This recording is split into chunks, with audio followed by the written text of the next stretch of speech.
जी हाँ दोस्तों, जहां एक तरफ सुशांत सिंह केस की सीबीआई जांच की मांग जोर पकड़ती नजर आ रही है, लेकिन ऐसे में अभी तक आदेश नहीं मिलते हुए दिखाई दिए हैं।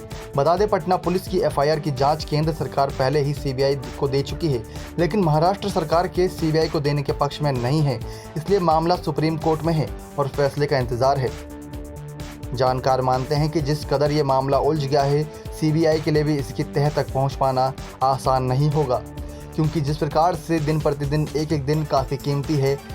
जहां एक दिन बीतता है तो उसके साथ ही कई सबूत मिटा दिए जाते हैं, कई ऐसे बड़े खुलासे हैं जो वहीं के वहीं दफन हो जाते हैं। लेकिन ऐसे में जितनी लेट यानी कि जितनी देरी सीबीआई मामले को सौंपने में हो रही है, उससे कई ज़्यादा देर आने वाले समय में सुशांत सिंह के केस की गुत्थी को सुलझाने में लगेगी सीबीआई को। ऐसे में अब शायद सीबीआई भी ये ना चाहे कि उनके हाथ में केस सौंपा जाए, क्योंकि केस में शायद ही ऐसी कोई जांच पड़ताल के लिए कोई चीज़ बची होगी जिसके बाद खुलासा हो सकेगा। बता दें दोस्तों, किस प्रकार से आने वाला समय ही बता रहा है कि सुशांत सिंह केस में अगर सीबीआई जांच मिल भी जाती है तो बहुत सारी चुनौतियां सामने खड़ी हो जाएंगी। पटना पुलिस के सामने पहले चुनौतियां ये थी कि अगर वो मुंबई जाती है तो उन्हें क्वारंटाइन कर दिया जाएगा, आइसोलेट किया जाएगा, उसके बाद ही वो कुछ जानकारी बटोर पाएंगे। लेकिन उनके साथ भी कुछ अच्छा बिहेव नहीं होगा, इस बात की जानकारी पहले ही मिल चुकी थी उन्हें। ना ही उनके हाथ में वो सबूत सौंपे जाएंगे जो सुशांत सिंह राजपूत से जुड़े हैं। लेकिन अगर सीबीआई वहां महाराष्ट्र में मिल जाती है तो कहीं ना कहीं उनके सामने और भी बड़ी चुनौती हो जाएगी, क्योंकि जिस प्रकार से अभी तक सुशांत सिंह केस से जुड़े हर शख्स की बयान दर्ज करा दिया गया है, तो कहीं ना कहीं हर कोई कुछ ना कुछ बड़ा राज छुपा रहा है, जो धीरे धीरे परत दर परत सामने आ रहा है। जहां कभी ये बात सामने आती है कि रिया चक्रवर्ती ने 15 करोड़ की हेराफेरी की है, तो कई बार ये बात सामने आती है कि आखिर वो मिस्ट्री गर्ल कौन थी। तो यानी कि सुशांत सिंह केस में कई ऐसे बड़े राज हैं जो अभी तक खुलासे होने बाकी हैं, लेकिन आने वाले समय में भी खबरों को देख के यही अंदाज़ा लगाया जा रहा है कि बड़े ही खुलासे होंगे।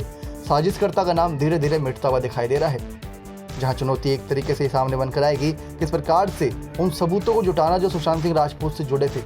जहां पे बताया गया था कि सुशांत सिंह राजपूत के मोबाइल की फॉरेंसिक जांच 24 दिन बाद हुई थी उनके निधन के बाद, तो उससे पहले उनके फ़ोन से काफ़ी सारे सबूत मिटा दिए गए थे। डॉक्टर की जो रिपोर्ट थी जिसमें सुशांत सिंह राजपूत का अंतिम शरीर का चेकअप किया गया था, उसमें ये नहीं लिखा है कि ये किस समय किया गया था। ये काफ़ी हैरान कर देने वाली बात है। कुछ लोगों ने बताया कि सुशांत सिंह का शरीर पीला पड़ चुका था, उनके शरीर पर कई घाव के निशान भी थे, लेकिन डॉक्टर की रिपोर्ट में ये कहीं पे भी जिक्र नहीं है। इसी के साथ ही कुछ ऐसे खुलासे हैं जो ये सब बताते हैं कि सरकार से कि आने वाले समय में सीबीआई के लिए काफ़ी कठिन चुनौती बनेगी।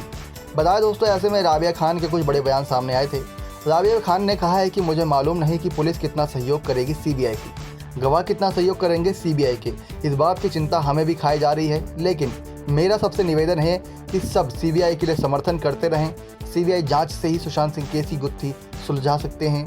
हमारे मासूम बच्चे चले गए, सीबीआई जांच के जरिए हम सभी को न्याय मिले, ऐसी हम आशा करते हैं।